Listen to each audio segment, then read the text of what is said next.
Okay. We're running out of time. What we're just going to work on a little bit is just some sweeps. I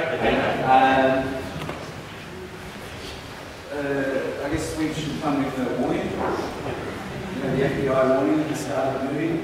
A couple of rules. One is sweeps are for black belts. When they're sparring other black belts. So just keep that in mind. So sweeps are for black belts when sparring other black belts. Sweeps are for black belts when sparring other black belts who don't have knee problems. Knee problems or back problems. Make sense? Sweeps are for black belts who are sparring someone who could probably handle it. If I was sparring Brittany, who's half my size, I'll just do my old crawl for sweep. Or with the full like feather bricks, ton of feathers. Tiny. It's just not on. So, again, I'm talking to the bigger guys, because sometimes the bigger guys don't know their own strength. I'm not saying it's just the way you are, because we all live and experience the world through our own eyes. So it's like, that wasn't hard. Well, to you. So you've got to keep that in mind as well.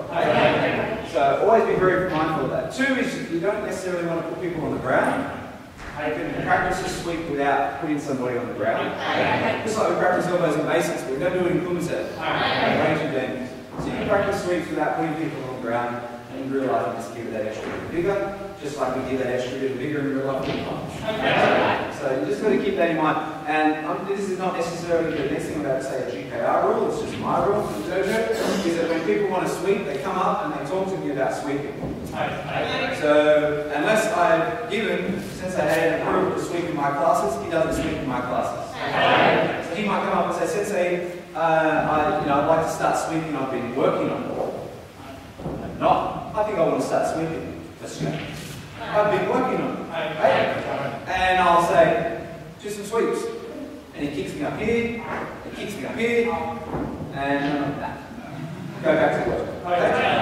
And then they do it safely, and I'll be like, okay, make sure you do it on the right people and go through all the things I just said. And then I'll see him do a few dangerous ones, because suddenly in a battle, it's a bit, and I go, nah, you gotta go back to work. I say that because it can be a potential dangerous thing. So just keep that in mind for swords. Best way to practice, I often get the students with training bags, and I get with their training bags near a wall. Sorry, can you be a training bag for a moment? There you go. This is the best way to practice sweeps. That's a training bag. Right? And I didn't really want you to be a training bag, but I get them kicking their training bags, and against the wall, so they don't kick it halfway across the dojo, have to go fetch it, bring it back. So they're just practicing against an object. Okay? When I do seminars with my partner Hayley, most of you may know Hayley, she's about yay big, and she's very small. Say that on camera, please. And no, she's very small, and I always get her to take the sweeps portion of the class. And she picks the biggest person in the room and says, don't let me sweep you, and she puts them on the ground 3 or 4 times. And it shows you that it's technique. See, if I do it, it's like, oh, we're just a guy. You know, but she's the smallest person in the room often. And she picks the biggest guy and just sweep, and they can't stay up. And she spars the guys in the class and she just sweep, and they can't stay up. Because it's technique. I say this, people think, I'm just going to go whack, and if you hit it hard enough like an axe on a tree, it'll fall down.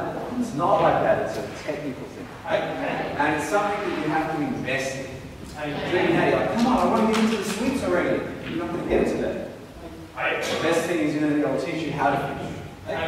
It's something you have to invest in. Before the last World Cup, I was like, your next thing is sweeps. Like, probably 8 or so months before the World Cup. Your next thing is sweeps, because you always have to have a technical goal to keep you excited. And so we train in the park every night, and there's netball posts. The netball posts? And we wear joggers in the park, and I would just have her sweep the post, like the thing with her shoes. So if she did it a bit wrong, she would get a bruised foot.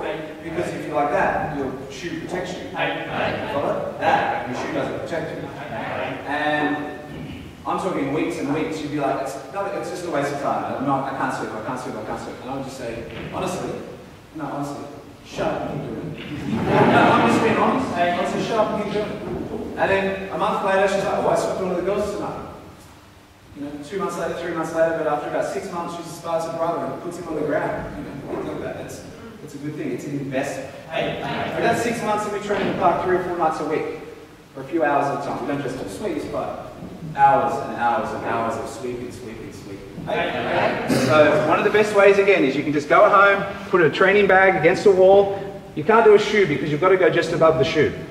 So even like a soft soccer ball, a medicine ball, anything soft that you can hit. Make sense? And just get used to the idea of the pull. The way I want you to practice. So with your partner, like so, the worst thing you do is look down, you'll get punched in the face. Come in here, you'll get punched in the face. So what I want you to do is start with a head level technique, a head level punch, preferably. Because where are his eyes now? His eyes are up, which means he's not necessarily looking at my leg. So that's a good start. Start with a head level punch. The other thing is the base foot must afterwards pivot. You end up with sore knees. Punch, pivot. Think of Seppi, and then we do this. We don't put down first. We get to Seppi before we put our foot down. So we've got our head level punch 1. Head level punch 1, Seppi. Listen to my mind. Head level punch 1. Now that's a pull. It wasn't even hard. It's just the pull.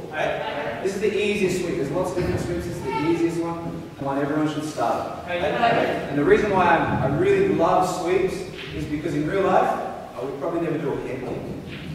But in real life, I would definitely do a sweep. If you can take someone's legs out, they can't hit you. And in a tournament, a head kick's worth a nip-on, and a sweep's worth a nip-on. So if you can sweep, you can get good points in tournaments, and you can be effective in real life. If you can head kick, you get good points in tournaments, and I would never use it in real life. So we're always preparing for real life. So we've got head punch 1. Get the distance right. We're hitting just above the ankle with here on our foot. And we're pulling in this direction. So we're pulling them forward and across. Forward and across. So pulling it this way. We've got 1, 2. Oh, we can open up for the punch. And literally start slowly. The faster you go, the easier it is. So if you're doing it slowly, you're thinking it's not working, well, because you've got no momentum. The quicker you go, I'll start to move. You've got to start slow, people are going to walk out. Awesome camp. Yeah, really good. Cool. So 1 for 1, head punch, foot to here, and pivot. 1 for 1. Go. Not sure how much time we've got. We've run out of time. We've run out of time. A couple of things. 1, I sit in my chair. I'm still in my chair. Too hard to hold in the chair. But I'm still in my chair and I'm still in my chair. If I come up in height, look at my reach. If I'm in my chair, look at my reach. So I get extra reach. Just like here. Look how far away I am. I sit in my chair. Didn't have to step anywhere. I just got an extra foot of reach. So I stay in the chair and I stay in the chair. Just like you step by. That's not what we do. We stay in our chair, we stay in our chair, we stay in our chair. We stay in our chair, we stay in our chair, and we stay in our chair. Yeah, that's just one type of sweep. And again, that's all we've got time for now. If you go to YouTube, then you type in GK National Kumite Curriculum, and find me teaching 3 hours of Kumite. And a whole bunch of those are sweeps. And I explain how to do them safely, correctly, and whatnot. So you can always learn more. But again, the sweeps are an investment. And again, it's how I learned by myself in the park. Just in a park, just going down a park, going down a park. Long before I started practicing on students. Then you start practicing on the kids to get your confidence up. Long before students. The other thing is, in the dojo, when I get the students to do the dojo, sometimes I have to turn their leg pads a bit sideways and they can stick their mitts in there, just to cover their ankles, just a bit of extra padding. If I have kick bags, someone holds the kick bag here, so they can come in and bang the kick bag. So there's a lot of safe ways to do it. Don't just think, I watch this video on sweeps, I'm going to do it. Don't be that person. Be the person who says, I'm going to go and learn this. Just like you don't go, I watch this video on Seppi, I'm going to go for black belt. I'm going to go to the grade this weekend. I watched it on video. You practice and practice and practice before you have to perform. Just keep your pants on. Just